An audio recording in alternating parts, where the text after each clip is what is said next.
ఒక సామాన్యమైనటువంటి బిడ్డకు తనకు ఇవ్వవలసినటువంటి ఆహారం కంటే మత్స్యస్తులని అనుకుని మనం ఇస్తే ఆ బిడ్డ దాన్ని అరాయించుకోలేడు. లేకుంటే ఆ బిడ్డకు అది జీవనం కాదు, అది లాభానికి బదులు బలానికి బదులు శక్తిహీనత్వం బలహీనతను కల్పిస్తుంది. కానీ మన దేవుడు మనను ఎరిగిన దేవుడు ప్రభువునందుకు మనకు ఏమి కావాలో దాన్ని సమయానుకూలంగా దయచేస్తూ ఈ రీతిగా సంవత్సరం గడిచిపోయేందుకు కృప చూపిస్తూ మనము భద్రపరుస్తూ ఉన్నాడు. అందుకు దేవునికి స్తోత్రాలు చెల్లించాలి. గడిచిన రాత్రి సాక్ష్యాలు విన్నాం. అనేక మంది అనేక రకాలైనటువంటి వేదనలో శోధనలో తొందరలో ఎదుర్కొన్నప్పుడు ఈ కుటుంబం ప్రార్థన చేసిందట. ప్రార్థన చేస్తే వాళ్ళు విడుదల పొందారు. సహోదరుడు సురేష్ ఒక మంచి సాక్ష్యాన్ని చెప్పాడు. వారి మిత్రులు ఎవరో ప్రభుత్వారా వారు హైందవ ధర్మంలో ఉన్నారు, అక్కడ మంచిదే. వారి తండ్రి గారు ఎవరో శాంతం బలహీనమైపోయి కంటి చూపు నోటి చూపు నోటి మాట లేకుండా అన్కాన్షియస్ అయిపోయి రాత్రి 12 గంటల వాడు వెళ్తుంటే అప్పుడు గుర్తొచ్చాక వాళ్ళ మిత్రుడు సురేష్ క్రైస్తవుడు గారు వాళ్ళ పాస్టర్ గారు ప్రార్థన చేస్తే దేవుడు చదువుతున్నాయని సంఘం ప్రార్థన చేస్తే వాడు దేవుడు గొప్పవాడని చెబుతుంటాడు కదా. అప్పుడు ఫోన్ చేశాడట ఆ మిత్రుడు.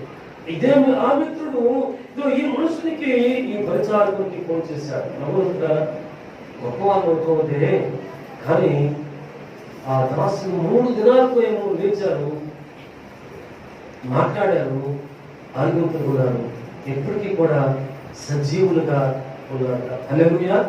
ఇది సంఘం యొక్క ప్రార్థన. ప్రభువారు మనకు బోధించిన బోధ, ప్రభువారు మనకు నేర్పించిన విధానం. అందుకే ప్రభుత్వ ఈ దేవుడి వాక్యాలు వింటూ మనం విస్తరించవలసిన అవసరం అయింది. మన విశ్వాసాన్ని బలపరుచుకుంటూ మనం అభివృద్ధి చెందాల్సిన అవసరం అయింది.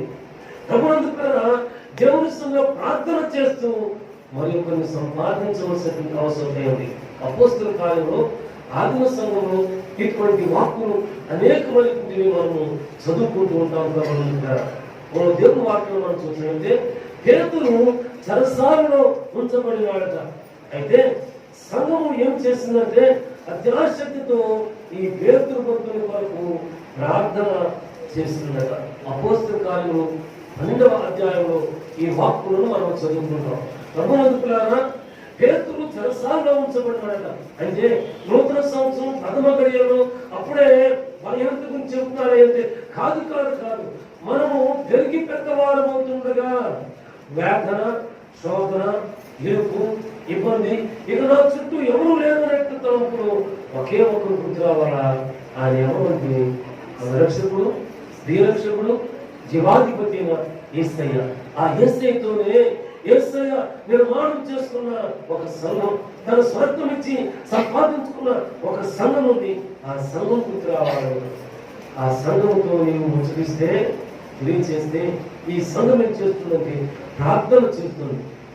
నీ అపాయకరమైన పరిస్థితుల్లో నుండి నువ్వు సంఘ ప్రార్థన ఆలకించిన దేవుడు నిన్ను లేవనెత్తేవాడుగా ఉంటున్నాడు. ప్రభునందుకగా ఇదిగోండి పేతురు వేదనకరమైన పరిస్థితుల్లో ఉండగా సంఘం అత్యాశక్తితో ప్రార్థన చేసిందండి. ఈ ప్రార్థన దేవుడును చెరసాలలో నుండి విడిపించినట్టు దేవువాక్యం మనం చదువుతున్నాం. నీకు విడుదల కావాలా? ఈ సంవత్సరం అంతా కూడా విడుదల యాత్రలు కలిగి జీవించాలా? ఈ ఒక మంచి సంఘంతో ఈరోజు మన కుటుంబీకులు కానిటువంటి కొంతమంది వీళ్ళు కూడా ఉన్నారు. అందుకొరకు నేను ఒక మాట మనం చేస్తానంటే నీ ఉన్న సంఘంలో నమ్మకముగా అంటుకట్టబడిన ప్రియబిడ్డగా నేను ఫలింపని ప్రతి తీగే ఆకు దేవుడు దాసుని వాక్యాలు ప్రకటిస్తుంటే ఆ వాక్కును బట్టి ప్రశ్న చేసుకుంటూ తీసివేసుకుంటూ నీవు ఫలించే మంచి ద్రాక్షావళి అవుతావు. ఆత్మ సంబంధమైనటువంటి ఫలములను ఫలించడానికి దేవుడు నిన్ను సిద్ధపరిచి బలపరిచి నిలబెడతాడు. నీవు ఆత్మ సంబంధమైన ఫలాలను సంపాదించుకుంటూ వరకు మాత్రమేనా కాదు, వాటిని పంచి ఇచ్చే దేవుడు ప్రియబిడ్డగా ఉంటావు. గలతీయులకు రాసిన పత్రిక ప్రభునందులారా గలతీయులకు రాసిన పత్రిక 5వ అధ్యాయంలో ఈ ఆత్మ సంబంధమైన ఫలములు ఉన్నాయి ప్రభువునుకురా.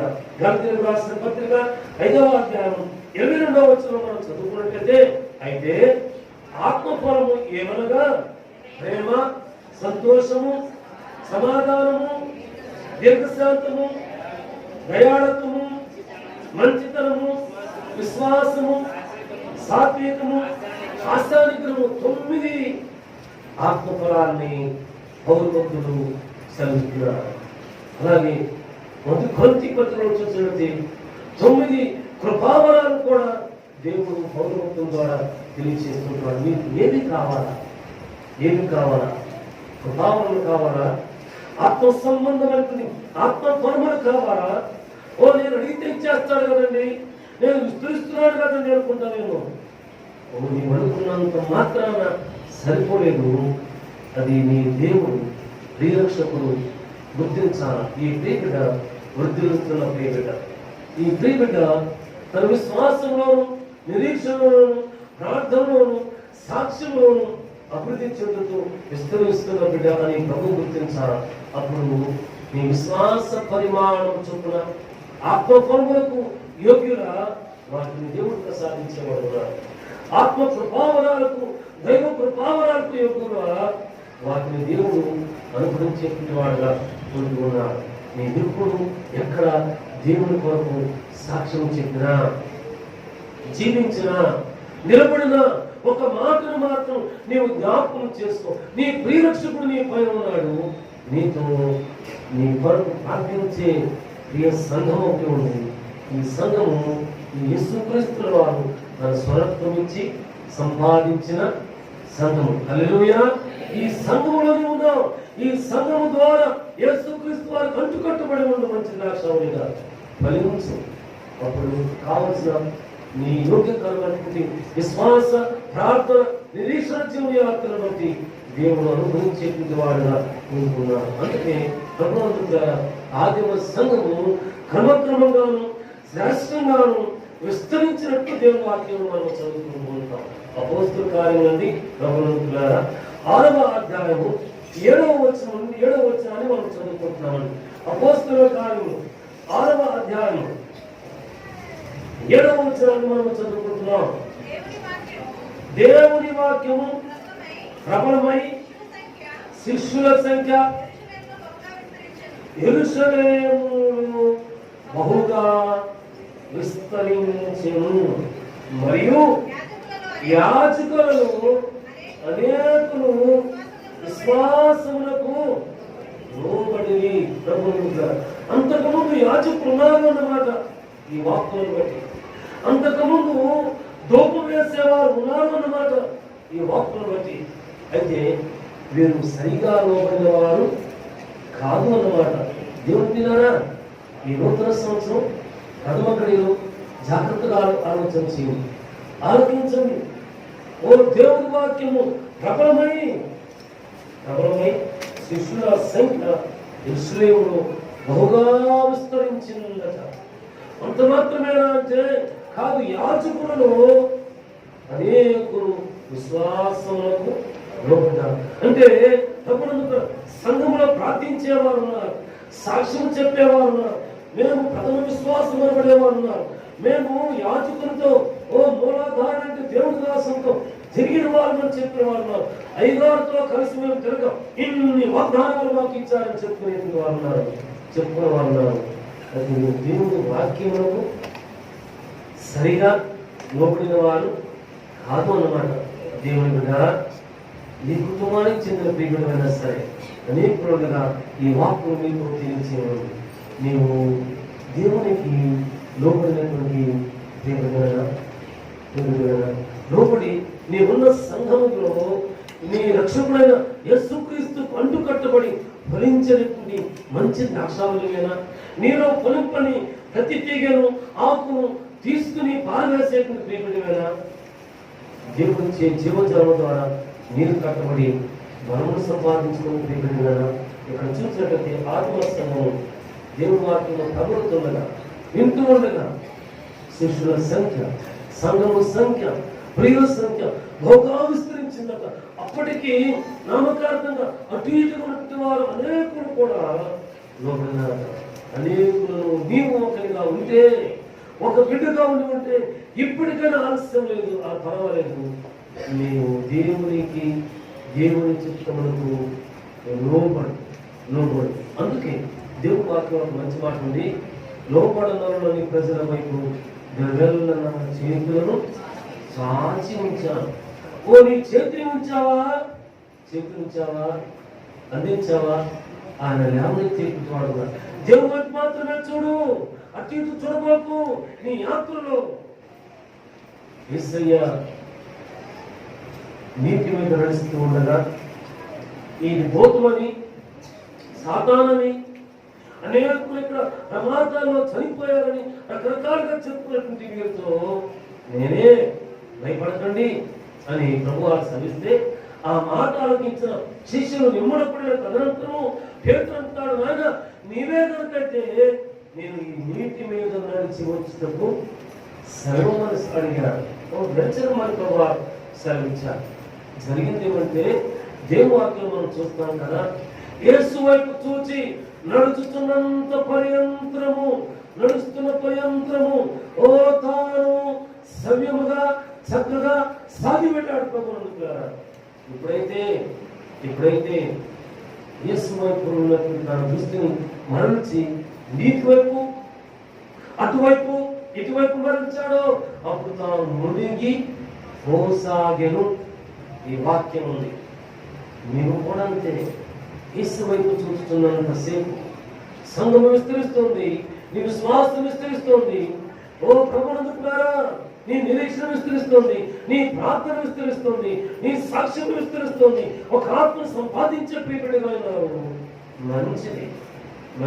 అయితే నీవు దేవుని వైపు చూసినంత సేపు నీ సంఘము ద్వారా యేసు క్రీస్తు వారితో అంటుకట్టబడి బలపడుతున్నంత సేపు నీవు లోకములో మునిగిపోగా, లోక ఆశ లోకము జయించదు. లోకమునకు నీ మీద అధికారం లేదు, ఉండదు. ఎప్పుడైతే దేవుని నీ దృష్టిని మరలుస్తావో, లోకం వైపు అటువైపు ఇటువైపు నీవు చూస్తావో, అప్పుడు నీవు మునిగిపోవటం ప్రారంభిస్తావు. దేవుని ప్రియుడా, నీవు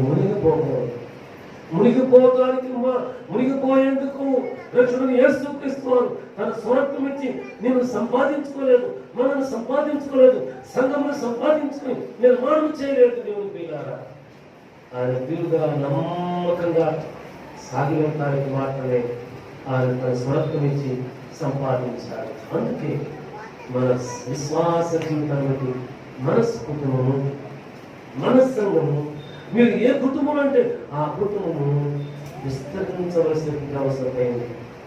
నీవు అభివృద్ధి చెందవలసినటువంటి అవసరం ఉంది. ఎందుకైనా నీవు దేవుని వైపు మాత్రమే చూస్తూ ఉండు. నీ సంఘమును చూసి గురియొద్దకు పరిగెత్తు దేవుడిగా మాత్రమే ఉండు.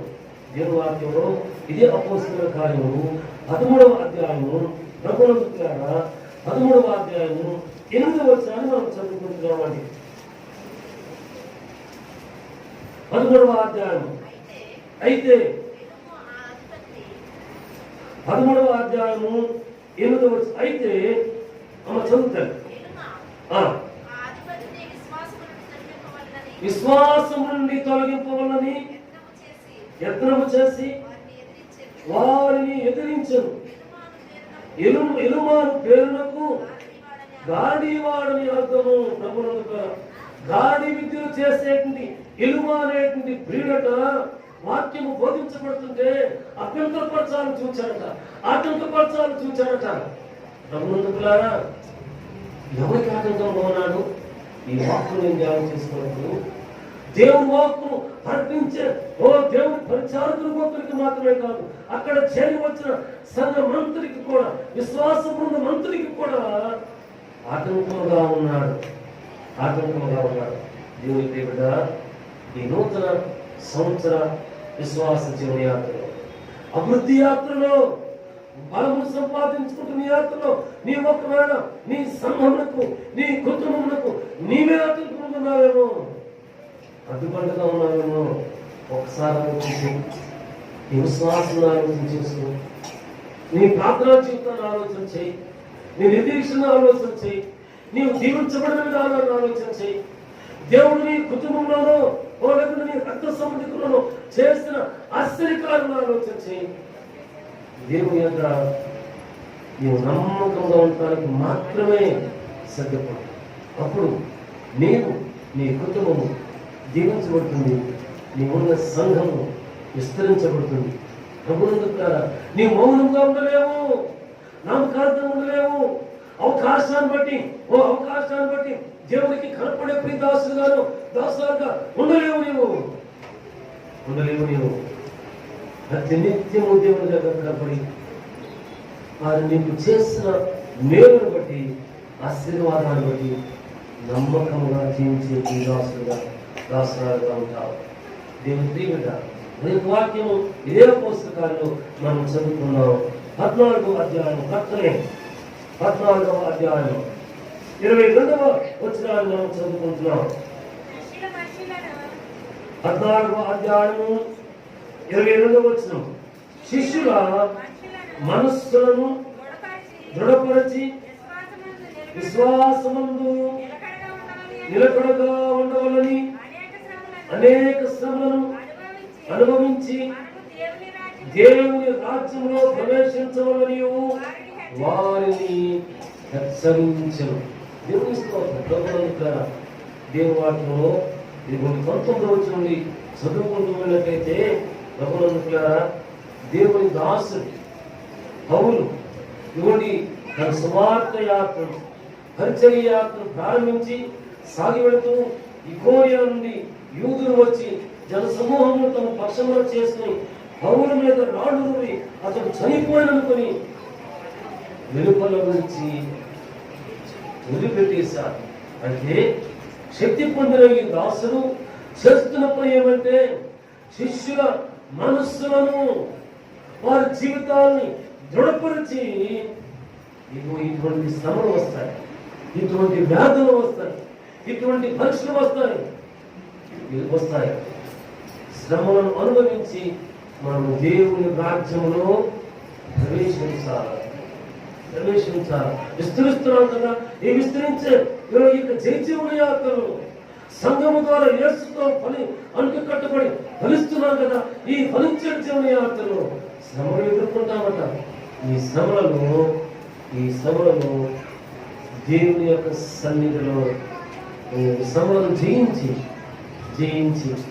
దేవుని రాజ్యమును ప్రవేశింపవలసిన వారుగా మనం ఉంటున్నాం. దేవుని రాజ్యంలో ప్రవేశించడానికి ఒకవేళ సమయం అయింది, తొందర ఎదురైంది, పరీక్ష ఎదురైంది, నిన్ను ప్రశ్నించేవారు ఉన్నారు. ఆ ప్రశ్నకు ప్రతిగా దేవుని సన్నిధిలో దేవుని వైపు నమ్మకంగా ఉంటున్నావా? ఎదురైన ప్రశ్నకు మరికొన్ని ఆలోచనలు జత చేసుకుని దేవుని విశ్వాసాన్ని కోల్పోయే ప్రియబడిగా ఉంటున్నావా? ఈ మధ్యాహ్న కాలంలో లేకుంటే ఈ ఉదయ కాలంలో 11 గంటలు దాటి ముందుకు వెళుతున్న సమయంలో ఒకసారి ప్రశ్న వేసుకో. ఈ నూతన సంవత్సరంలో నా దేవుని కొరకు నేను ఏ రీతిగా నిర్ణయం చేసుకున్నాను ఆలోచన చేయి. 16వ అధ్యాయంలోకి వస్తున్నాం. అపోస్తలుల కాలంలో 16వ అధ్యాయం 5వ వచనం మనం చదువుకున్నట్లయితే, గనుక సంఘమును విశ్వాసమందు స్థిరపడి అనుదినము లెక్కతో విస్తరించుచుండెను. హల్లెలూయా. ఇంతవరకు సంఘముల గురించి, సమకూర్చబడినటువంటి ప్రియుల గురించి, వాక్కు అందించిన వారి గురించి గాడి విద్య చేస్తూ సంఘమును, దేవుని దాసులను చెరిపే వారి గురించి మనం ఆచరించుకున్నాం. 16వ అధ్యాయంలోకి వచ్చేసరికి పౌలు దెర్బేకును లుస్త్రాకును వచ్చాడట. అక్కడ తిమోతి అనే ఒక శిష్యుడు ఉన్నాడట. మీరు వెళ్ళిన తర్వాత ఈ వాక్కును మరింత ఎక్కువగా ధ్యానం చేయండి.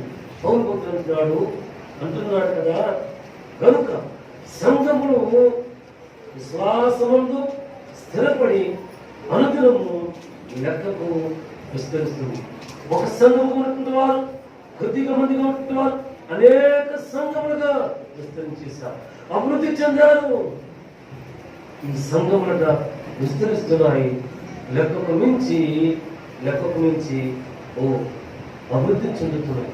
మరి మనము, మన కుటుంబము, మన యాత్ర దేవుని ఇస్తున్నటువంటి వారు ఒక్కరిగా ఉన్నటువంటి వారు, ముగ్గురుగా ఉన్నటువంటి వారు 10 మందిగాను విస్తరించడానికి దేవుని కృపలో ఈ సంవత్సరంలో నేను నీ కొరకు జీవిస్తానయ్యా అని చెప్పి దేవునితో వాగ్దానం చేస్తాను. దేవుని ఒడంబడిక చేస్తాను. ఈ ఒడంబడికను మర్చిపోబోకు. దేవుని కొరకు నమ్మకంగా జీవించు. దేవుని కొరకు వడ్డీలు నీవు చేసే ప్రతి పని కూడా దేవుని మహిమ నిమిత్తం చేయి. దేవుని దీవించి వాడుకునే వాడుగా ఉంటున్నాడు. కొలసీలకు రాసిన పత్రిక 3వ అధ్యాయము, కొలసీలకు రాసిన పత్రిక 3వ అధ్యాయం 23వ వచనాన్ని మనం చదువుకుంటున్నాం.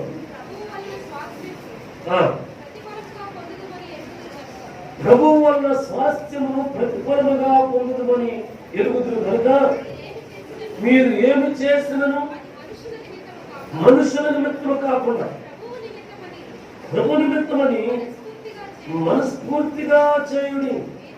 మీరు ప్రభు అయిన క్రీస్తుకు దాసులై ఉన్నారు.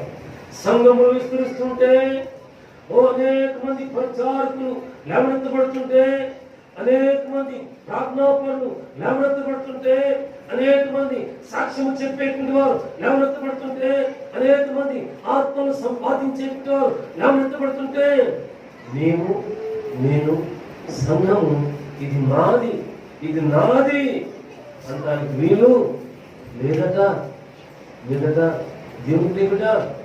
దేవుని ప్రచారకులుగా ఒక మాట చెప్పడం, ఒకడు నేను అనుకునే తరపులో ఉన్నామేమో, నేను చేసే ప్రార్థన అనే తరపులో ఉన్నామేమో, నేను చేసుకునే ప్రార్థన బట్టి అబ్బా ఎన్ని దేవుడిస్తున్నాడు అనుకుంటున్నామేమో. అంటే నేను ఎవరు మర్చిపోయామంటే నీవే కుటుంబం ఉన్నామో ఆ సంఘాన్ని మర్చిపోయావు. ఆ సంఘం ద్వారా నిజ ద్రాక్షావళికి అంటుకట్టబడ్డావు. చూసావు, ఆ ద్రాక్షావళిని కూడా మేము నిర్లక్ష్యం చేస్తున్నావు అనమాట. ఎప్పుడైతే నేను అనేది చూసిందో నువ్వు సంఘము ద్వారా అంటుకట్టబడి నిజ ద్రాక్షావళిని విడిచిపెడుతున్నావు. దేవుని బిడ్డ విడిచిపెట్టబోకు. దేవుని కొరకు దేవునికి మాత్రమే ఇచ్చావు. ఈ దేవుని వాక్యంలో ఇప్పుడు ఉంది కదా, ప్రభువు వలన స్వాస్థ్యము ప్రతిఫలముగా పొందుదమని ఎరిగి, ప్రతిఫలం ఒకటి ఉందట, బహుమానం ఒకటి ఉందట, దేవుని ద్వారా నీవు సంపాదించుకుంటావట. ఇప్పుడు నమ్మకంగా ఉంటే విస్తరించడానికి, సంఘం విస్తరించడానికి నీ వంతు ప్రయాసపడే ప్రియ దాసురాలుగా ఉంటే ప్రతిఫలను సంపాదించుకుంటావట, బహుమానం సంపాదించుకుంటావట. అయితే ఏమి చేస్తున్నా సరే మానవుల కొరకు, జీవనయాత్ర మన కొరకు కాక అది దేవుని కొరకు మాత్రమే చేయమని శ్రమిస్తున్నారు. ప్రభు కొరకు మాత్రమే చేయండి. ఎందుకంటే నీవు ప్రతి ఒక్కరు కూడా క్రీస్తుకు దాసులైపోయారట. లోకంలోనే రకరకాలుగా బానిసలుగా ఉండే జీవితాలు మనం పెరుగుతాము. ప్రభునందుకు రకరకాల ప్రలోభాలకి బానిసలైనటువంటి వారు మనం వెలుగుతాం. దేవుని స్తోత్రాలు. అయితే వాటికి బానిసత్వం ఉంటుంది. క్రీస్తుకు బానిస, క్రీస్తు దాసునికి క్రీస్తుకు దాసునము. దేవుడిని లేవనెత్తి దీవించేవాడుకుంటున్నాడు, నేను భద్రపరిచేవాడుకుంటున్నాడు. నీ ఎవరైనా సరే పర్వాలేదు. నీవున్న దేవుని కృపలో, విశ్వాస కృపలో క్రీస్తులకు మాత్రమే దాసులుగా అయింది. దేవుని కృపలో వదిలి నీ ద్వారా ఈ సంఘము విస్తరిస్తూ ఒక్కొక్క ఆత్మను సంపాదించడం ద్వారా, మరి ఒకరికి దేవుని కృపను చూపించడం ద్వారా చూపించడం ద్వారా నీ ఆత్మను సంపాదించి దేవుడిగా ఉంటావు. దేవుని స్తోత్రాలు. ప్రభుత్వారా దేవుని వాక్యంలో మరింత మాటను జ్ఞాపకం చేసుకున్నాం. ఎఫెసీయులకు రాసిన పత్రిక 6వ అధ్యాయం 6వ వచనాన్ని మనం చదువుకుంటున్నామని. మనుషులను సంతోషపెట్టువారు చేయనట్లు కంటికి కనపడుటే కాక క్రీస్తు దాసులమని ఎరిగి దేవుని చిత్తమును మనఃపూర్వకముగా జరిగించుచు. మనుషుల కొరకు కాదట, దేవుని చిత్తమును ఎరిగి. ఓ ప్రభునందుతారా, క్రీస్తు దాసులమని ఎరిగి దేవుని చిత్తమును మనఃపూర్వకంగా జరిగించాలి. దేవుని చిత్తమును మనఃపూర్వకంగా పరిపూర్ణంగా జరిగించాలి. ఇక ఒట్టు పెట్టుకోవాల్సిన అవసరం లేదు. నిజముగా నేను జీవిస్తున్నానండి, నిజముగా దేవుని కొరకు జీవిస్తున్నానండి అని నేను చెప్పాల్సిన అవసరం లేదు. దేవుని చిత్తమును మనఃపూర్వకంగా జరిగిస్తే దేవుని కార్యాలు కనబడతాయి. దేవుడు నీలో కనబడుతుంటాడు. దేవుని నిరీక్షణ నీలో కనబడుతుంటుంది.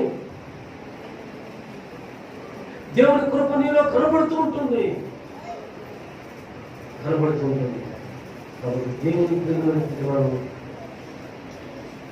ప్రియమైనటువంటి వాడు సంఘముతో పాటు సంఘమును ప్రియముగా అయింది మనం విస్తరించువారుగా అయ్యేందుకు దేవుని కృపను లభించుతాం. ఆదిమ సంఘము విస్తరించిందట. సంఘొక్కొక్కరు బలమును పొందారట. ప్రభువులారా, సంఘము విస్తరించిన ఆయన దేవాలయాన్ని మనం చదువుతున్నాం.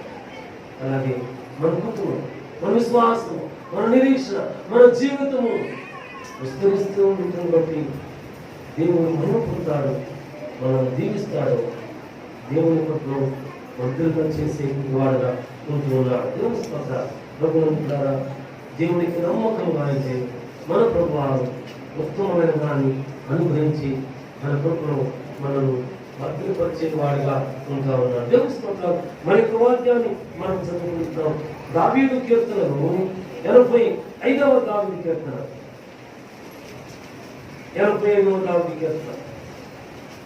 12వ వచనాన్ని మనం చదువుకుంటున్నాం.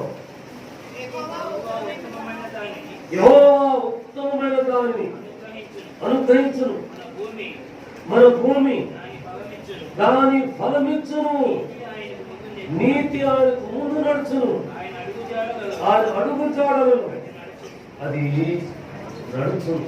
మన ప్రభువట ఉత్తమమైన దానిని అనుభవించేవాడు ఉన్నట. ఈ ఉత్తమమైనది నీకు కావాలా? నీ జీవన యాత్రకు కావాలా? అయితే దేవుని సన్నిధిలో నమ్మకముగా ప్రవృత్తులు సంఘములు విస్తరిస్తుంటే ఆ సంఘంలో ప్రభుత్వ యోగ్యకరమైనటువంటి ప్రీపెట్టుగా, నమ్మకమైన ప్రీపెట్టుగా సాగియండి. ఈ మహోన్నతుడు ఉత్తమమైన దాన్ని అనుగ్రహిస్తాడు. ఈ ఉత్తమమైన దాన్ని స్వతంత్రించుకో. దేవుని కొరకు సాగి వెళ్ళి దేవుని విడిచివాడు కాక భద్రపరిచేవాడుగా ఉంటాడు. దేవుని దావీదు కీర్తనలో మరొక వాక్యం మనం చదువుకున్నాం. 119వ దావీదు కీర్తన 119వ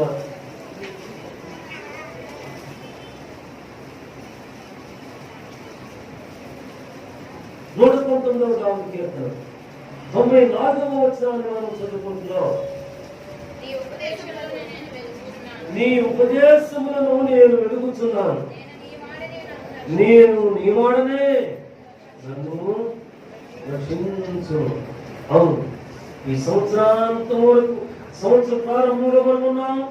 మన కుటుంబం విస్తరించాలి, మనం విస్తరించుకున్నాం. అయితే దావీదు భక్తుడు అంటున్నాడు కదా, నేను నీ ఉపదేశములను వెతుకుతున్నాను, నేను నీ వాడనే, నన్ను రక్షించుము. సంవత్సరం మొదలుకొని సంవత్సరాంతం వరకు దేవుని యొక్క రక్షణ కాపుదల, ఉన్నతమైన కాపుదల మనకు తోడుగా ఉండాలని భద్రపరచబడాలి అని, ఈ సంఘం యొక్క సంఘ క్షేమాభివృద్ధిలో మనం పాలుభాగస్థులు కావాలని దేవుని సేవలో ఆ నీతి కనబడేటువంటి నీతివంతులుగా పరిశుద్ధులుగా ఉండాలని మనం ఈ ప్రథమ గడిలో ప్రభువులకు అప్పగించుకున్నాం. మన దేవుడు మంచివాడు కాక మన కొడుకును భద్రపరిచి నీతి వల్ల దేవునిచ్చి మనం జీవింప చేస్తాడు, వృద్ధిలో చేస్తాడు, ఆశీర్వదిస్తాడు, వాడుకుంటాడు. దేవుడు ఈ పరిశుద్ధ వాక్కును అంగీకరించి మన హృదయంలో నాటి జీవితంలో నీటి ద్వారా మన జీవితం కట్టి మనం దీవించి ఆశీర్వదిస్తాడు. ప్రార్థన చేసుకుంటున్నామని మహోన్నతమైన మా తండ్రి పరిశుద్ధాత్మ దేవుడ, మీ పరిశుద్ధ నామం కొరకు స్తోత్రాలు. ఈ దినముందు మీ పరిశుద్ధ ఆలయంలో మేము చేరమని స్తుతించాం. ఓ ప్రభువు, మేము నమ్మకముగా ఉంటున్న బట్టి, సాక్షులుగా ఉండడం బట్టి సంఘము విస్తరిస్తుందండి. తదనంతరం సంఘములు విస్తరించిన ఆయన నీ చిత్తములకు అనుగుణమైన జీవితము మేము జీవించేవారు ఉండాలని నీ వాక్కులు ధ్యానం చేసుకున్నాం. నీ వాక్కులు మా హృదయంలో నాకుండయా. నీ జీవితంలో నీకు కదండి. మమ్మల్ని అందరినీ కూడా పవిత్ర చేయండి. నీ కొరకు దీవించి భద్రపరచమని, సంవత్సరాంతం వరకు నీ కొరకు మాకు అనుగ్రహించమని యేసు నామములో ప్రార్థిస్తున్నాము మా తండ్రి. ఆమేన్, ఆమేన్.